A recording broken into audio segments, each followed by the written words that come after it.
The purpose of this video is to demonstrate how to register children for swim lessons at the Matanuska-Susitna Borough pools. I'm starting out here with the Wasilla pool in my example, and I've Googled Wasilla pool and have come up with the site, and then I'm going to go ahead and click on the site. This is the Wasilla pool page, and if I scroll down, then I can find under that a swim lessons paragraph, and below that is a link to register my child for swim lessons. So I click on that link, and I get the Matanuska-Susitna Borough e-commerce page. I can do a number of things from this page paying with credit cards, but I'm mostly concerned right now with registering for swim lessons. Now, the first time I come in, I have to establish an account with the Mat-Su Borough for online. So I'll come down here and hit the register button, okay? At this point then, I'm going to put in my email.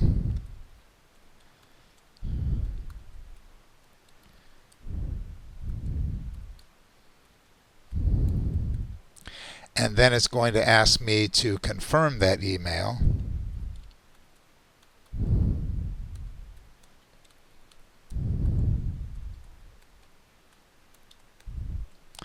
And then I need to put in a password. You notice there are rules here for the passwords as well, and those rules are itemized below.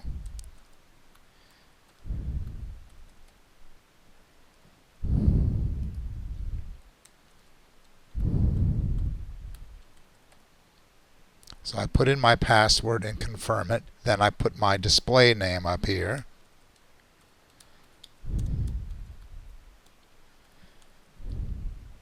And then I put in my first name. And then I put in my last name. At this point then, I have set up my account and I click on the submit button.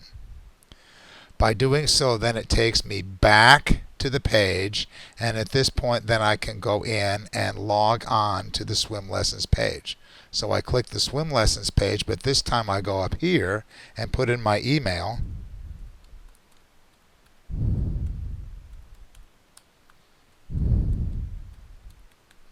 And then I put in my password down below. And I click submit this time. Now I get a page that gives me a number of instructions on what I need to do. And this basically talks through the protocols and the process that is involved in the new system. I'm not going to go into the details due to time constraints on this, but basically I strongly encourage you to read all of these items. So as a user then, the first thing I need to do is go ahead and add a swimmer. So I have one child, and I'm going to register that child here by clicking on the Add a Swimmer button. So I click on the Add a Swimmer button, and then I put in the swimmer's full name.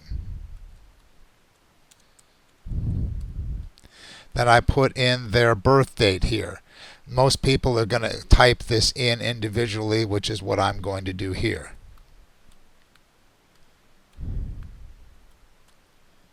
Then I'm going to put in a contact phone. This would be the primary phone.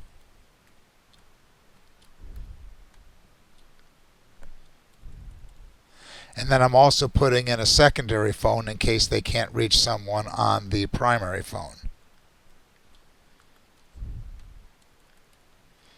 Then I have the ability to put in here any notes, okay? And I can put things such as allergies, and I can put in an item here. I'm going to type in a brief item here.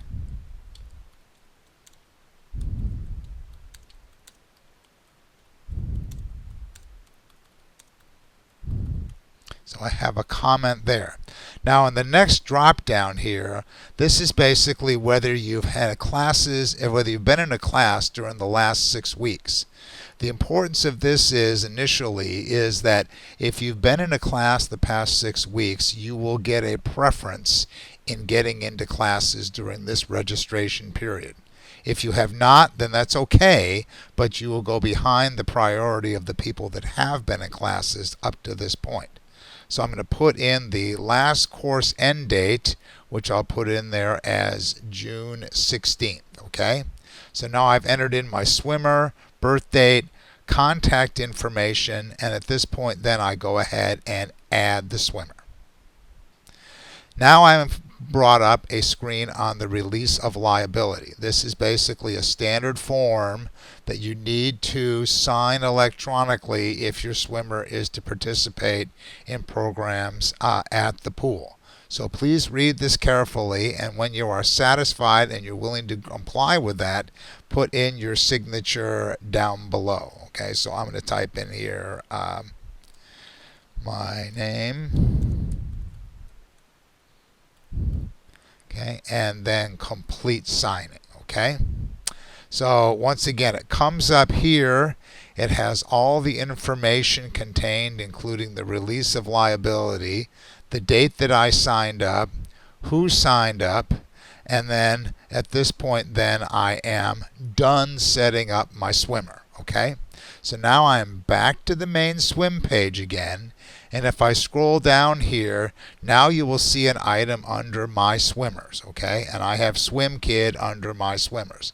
I can go ahead and edit that if I need to. I can go over and look at the liability statement, but at this point I want to go ahead and register my swimmer for a class. Okay, so when I click on register, then that will bring me up a list of available classes for my particular swimmer. And when I look at this, there's a process that we go that involves, you normally will select a first choice and then a second choice. You are not required to select a second choice, but if you do, that would give you additional opportunities if the first choice was full for that student. Okay? So what I'm going to do is for Swim Kid, I'm in the Wasilla pool here, okay, since I picked Wasilla earlier, and I'm going to go ahead and register Swim Kid in this class, okay? Now, by clicking on the highlighted area over here to the right, this will describe the nature of the class and a brief description of what is involved in the class, okay? But to register for the class, I need to go ahead and click Select. By clicking Select, it's going to say that I am in Youth 1. These are the times, these are the days, and this is the price. And this is when the class begins, and this is when the class ends. Okay? Now I can go ahead and pick a second choice, which would take me to a second screen, or select second choice. I can also select this at this point, no. Okay? So like I said, I can select a second choice or I cannot.